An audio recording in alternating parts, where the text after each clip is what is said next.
او میری پیاری ماں بہنوں، آج دوسروں کے کپڑے دیکھ کر کے تم اپنے شوہروں کو آ کر کے سناتی ہو میری سہیلی نے ایسا کپڑا خریدا، میری پڑوسن نے ایسا کپڑا خریدا، میری سہیلی کے شوہر نے اس کو ناک کی کیل دلائی، اس کو کان کی ایئر رنگ دلائی۔ تم کو اس سے کوئی مطلب نہیں، شوہر بیچارہ کہاں کہاں سے کما کر کے تمہاری گھر گرہستی جھٹا رہا ہے، تمہارا پریوار چلا رہا ہے، تم دوسروں کا کپڑا اور دوسروں کا زیور دیکھ کر کے اپنے شوہروں کو پریشان کرتی ہو۔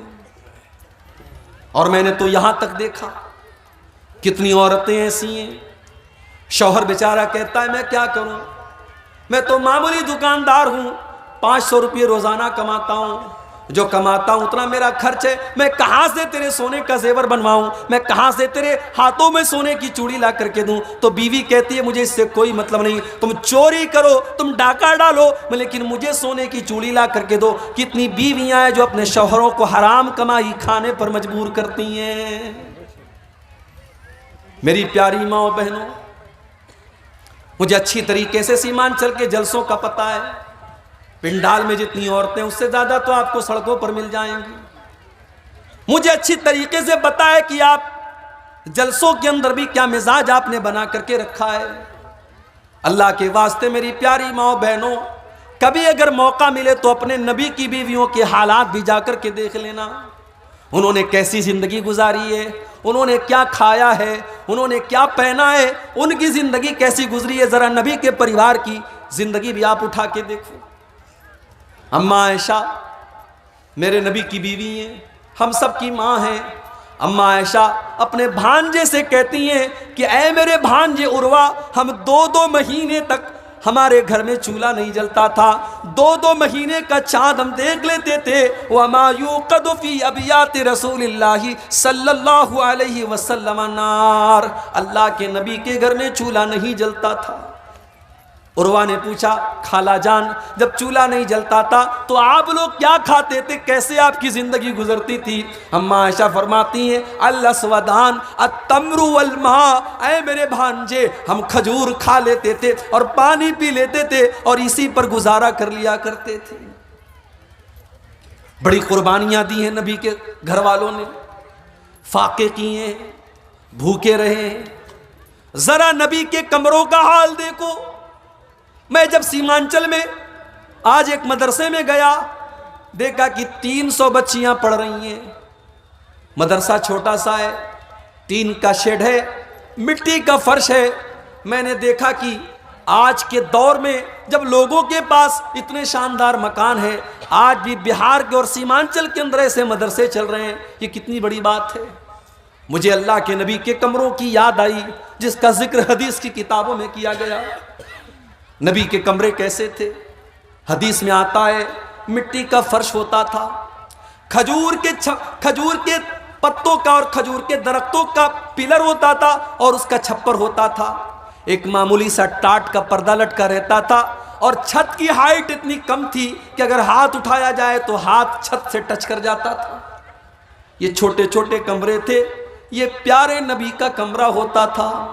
یہ کمرے چھوٹے تھے، اس میں کوئی ماربل نہیں تھا، اس میں کوئی لائٹنگ نہیں تھی، اس میں کوئی ڈیکوریشن نہیں تھا، اس میں کوئی دنیا کے اعتبار سے کوئی خوبصورتی نہیں تھی، مگر اس کمرے کی یہ خاصیت تھی، یہاں پہ قرآن کی آیتیں نازل ہوا کرتی تھی، یہاں جبریل امین آیا کرتے تھے، یہاں اللہ کا فرشتہ آیا کرتا تھا، یہاں اللہ کے پیارے نبی سویا کرتے تھے۔ جب عبد الملک بن مروان کا دور آیا اور مسجد نبوی کو جب اور لمبا چوڑا کیا جانے لگا، جب اس کے وستار کی یوجنا بنائی گئی تو یہ طے کیا گیا کہ اللہ کے نبی کے کمروں کو توڑ دیا جائے۔ اس زمانے میں حضرت سعید ابن مسیب زندہ تھے جو بہت بڑے تابعی تھے، انہوں نے کہا اے کاش میرے بس میں ہوتا تو میں منع کر دیتا کہ او لوگو اللہ کے نبی کے ان کمروں کو نہ توڑو، اللہ کے نبی کے ان کمروں کو ان کے حال پر رہنے دو، تاکہ آنے والی نسلیں دیکھے کہ جناب محمد الرسول اللہ کی بیویوں نے کیسے کمروں میں زندگی گزاری ہے، تاکہ آنے والی نسلیں دیکھے کہ ان کے نبی نے کیسی زندگی گزاری ہے۔ او میری پیاری ماں بہنوں، آج آپ کے اندر صبر نہیں ہے، آج آپ کے اندر قناعت نہیں ہے، آج شوہر کو حرام کمائی کھانے پر آپ مجبور کر رہی ہیں، آج دوسروں کا ناخن آج دیکھ کر کے گنجوں کو دیکھ کر کے کہا جاتا ہے کہ دوسروں کو ناخن نکل جاتا ہے، آج وہ حالات ہمارے ہو گئے۔ دوسروں کی دولت دیکھ کر کے، دوسروں کے زیورات دیکھ کر کے، دوسروں کے کپڑے دیکھ کر کے ہمارے پیٹ میں درد ہونے لگتا ہے۔ اللہ کے نبی کی بیویوں نے ایک مرتبہ آپس میں میٹنگ کی، کہا کہ لوگوں کے گھروں میں تو بڑا پیسہ آ رہا ہے اور ہمیں وہی سوکھی روٹی مل رہی ہے، ہمیں جو کی روٹی مل رہی ہے، ہمارے پاس وہی پرانا کپڑا ہے، ہمارے پاس چھوٹے چھوٹے کمرے ہیں۔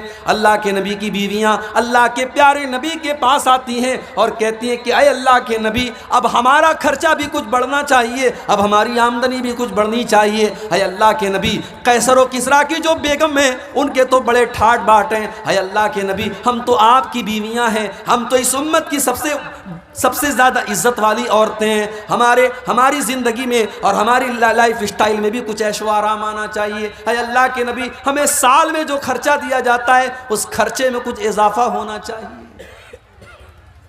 ظاہر ہے نبی کی بیویوں نے اگر یہ ڈیمانڈ کی تو غلط تو نہیں تھی، ان کا حق تھا، ان کا ادھیکار تھا، مگر اللہ نے قرآن کی آیت نازل کر دی۔ اللہ نے سورہ احزاب کی آیت نمبر 27 اور 28 نازل کر دی، یا ایھا النبی قل لازواجک ان کنتن تردن الحیاۃ الدنیا وزینتها فتعالین امتعکن واسرحکن سراحا جمیلا۔ اے نبی اپنی بیویوں سے کہہ دو اگر تمہیں دنیا چاہیے، دنیا کی چکا چوند چاہیے، دنیا کی دولت چاہیے، دنیا کا کپڑا لتا چاہیے، دنیا کا زیور چاہیے تو آ جاؤ، میں تم کو طلاق دے دیتا ہوں اور تم کو دنیا کی دولت دے دیتا ہوں، پھر تم نبی کے گھر میں نہیں رہ سکتی، تم نبی کے ساتھ نہیں رہ سکتی۔ وَإِن كُنتُنَّ تُرِدْنَ اللَّهَ وَرَسُولَهُ وَالدَّارَ الْآخِرَةَ فَإِنَّ اللَّهَ أَعَدَّ لِلْمُحْسِنَاتِ مِنكُنَّ أَجْرًا عَظِيمًا۔ لیکن اگر تمہیں اللہ سے محبت ہے، رسول سے محبت ہے اور آخرت میں اپنا گھر بنانا چاہتی ہو تو جیسے نبی کے گھر میں زندگی گزر رہی ہے ویسی زندگی گزارو اور کاٹ لو، اللہ تم کو جنت عطا فرمائے گا۔ جب یہ دو آیتیں نازل ہوئیں، اللہ کے پیارے نبی اپنی سب سے محبوب بیوی حضرت عائشہ کے پاس آئے۔ اے عائشہ، تم سے ایک بات پوچھنا چاہتا ہوں، سوچ سمجھ کے تم جواب دینا، کوئی جلدی نہیں ہے، ہو سکے تو اپنے ماں باپ سے مشورہ کر لینا، اپنے ماں باپ سے پوچھ کر کے جواب دینا، لیکن سوچ سمجھ کر کے جواب دینا۔ اے اللہ کے نبی کیا بات ہے، اتنا سسپنس کیوں ہے، یہ آپ اتنی شرائط کیوں لگا رہے ہیں، آخر بات کیا ہے مجھے بتائیے۔